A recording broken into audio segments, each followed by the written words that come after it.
Hola a todos los que nos escucháis en estos momentos. Hoy continuamos estudiando la Biblia con el tema 801, para acabar de estudiar el capítulo 18 del libro de Lucas.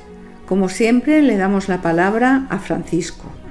Ayer no pudimos terminar el estudio del capítulo 18 del libro de Lucas, por lo que hoy intentaremos acabarlo. Partimos del versículo 18, con una pregunta que le hace un joven a Jesús. Dice así: un hombre principal le preguntó diciendo: Maestro, ¿qué haré para heredar la vida eterna? Lucas presenta el pasaje del joven rico ya estudiado en los libros de Marcos y Mateo. Este joven parece que disponía de muchas riquezas, pero no estaba convencido de que estaba haciendo la voluntad de Dios y quería saber con seguridad de que sería salvo y poder heredar la vida eterna. Le dijo a Jesús que desde pequeño había cumplido todos los mandamientos, pero acudió a Jesús con la pregunta: ¿qué haré para heredar la vida eterna? Entonces Jesús le contesta en el versículo 22 que dice: Jesús, oyendo esto, le dijo: aún te falta una cosa. Vende todo lo que tienes y dalo a los pobres, y tendrás tesoros en el cielo, y ven, sígueme. Jesús no lo juzgaba por las riquezas que tenía, sino por el mal uso que hacía de ellas, ya que estaba volcado completamente en la consecución de estas riquezas, olvidando cosas importantes que le acercaran al Señor. Jesús completó el relato con algo que a los discípulos les causó curiosidad. Dice Jesús en el versículo 25: porque es más fácil pasar un camello por el ojo de una aguja que entrar un rico en el reino de Dios.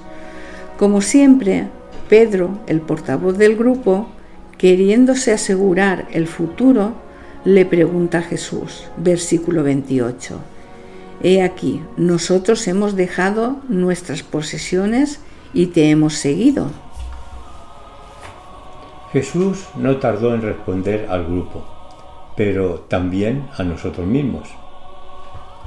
El versículo 29 dice así: y él les dijo: de cierto os digo que no hay nadie que haya dejado casa, padre o hermanos o mujer o hijos por el reino de Dios, que no haya de recibir mucho más en este tiempo y en el siglo venidero la vida eterna.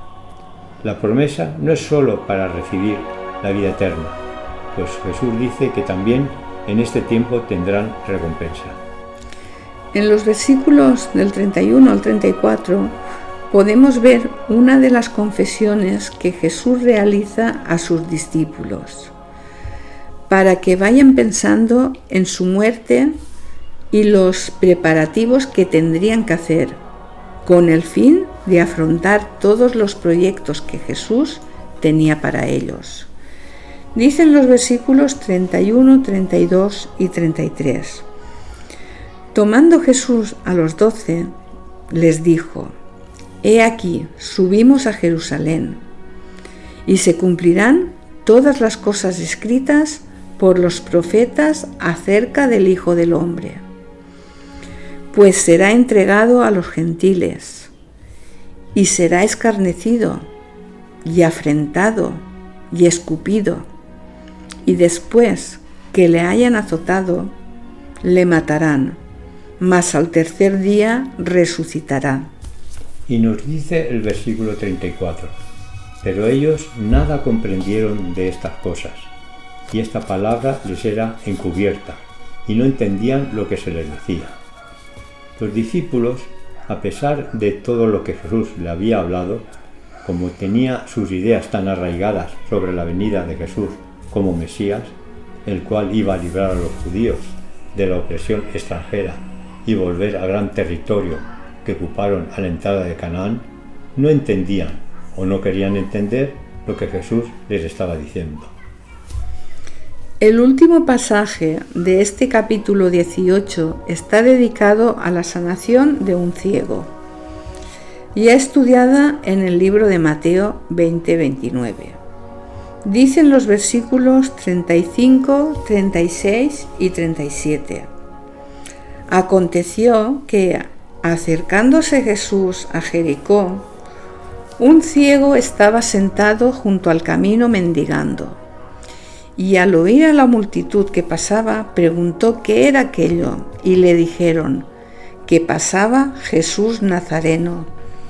Seguramente que el ciego había escuchado las sanaciones de Jesús. Por una parte, él, por su deficiencia, no podía buscarlo. Quizás otras personas podrían haber acompañado, pero había habido épocas incluso ahora, que un ciego y mendigo no valían la pena que se le dedicase nada de tiempo, que se las arregle como pueda. Este es el pensamiento popular. Victoria tiene razón. Por este motivo comentado por ella, el pobre ciego, cuando escuchó que a Jesús lo tenía cerca, se puso nervioso y comenzó a gritar. Según lo comentado respecto a que esta persona era despreciada por la sociedad, de este prejuicio también formaba parte los discípulos de Jesús, porque fijaos lo bien que lo dice el versículo 30, que dice así: los que iban delante le reprendían para que callase, pero él clamaba mucho más: Hijo de David, ten misericordia de mí. Este ciego se dedicaba a mendigar, porque entonces un ciego no podía encontrar trabajo en ninguna parte. Incluso ahora también les es difícil, pero al menos tienen ayudas sociales y no están mal vistos. Jesús no pensaba como sus discípulos, pues al oír al ciego se dispuso a hablar con él. Dicen los versículos 40 y 41. Jesús entonces, deteniéndose, mandó traerle a su presencia, y cuando llegó, le preguntó: ¿qué quieres que te haga? Y él dijo: Señor, que reciba la vista. Jesús sabía que el ciego quería lo que el ciego quería, pero él siempre quiere que se lo pidamos con fe, pues de lo contrario no responde a nuestras peticiones. El ciego sabía que en cuanto pudiese hablar con Jesús, éste lo sanaría. La misericordia respuesta de Jesús a la imperiosa petición del pobre ciego no se hizo esperar. Dice el versículo 42. Jesús le dijo: recíbela, tu fe te ha salvado. La reacción de los seguidores de Jesús, incluso los que solamente acudían como curiosidad, quedaron asombrados.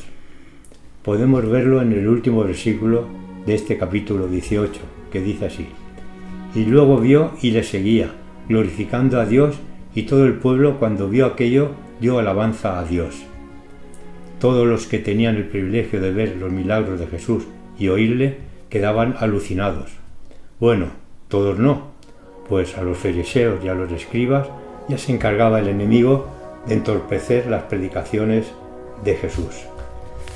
Bien, pues hemos acabado el estudio del capítulo 18 de Lucas. Mañana continuamos estudiando la Biblia con el tema 802. Bendiciones y hasta mañana.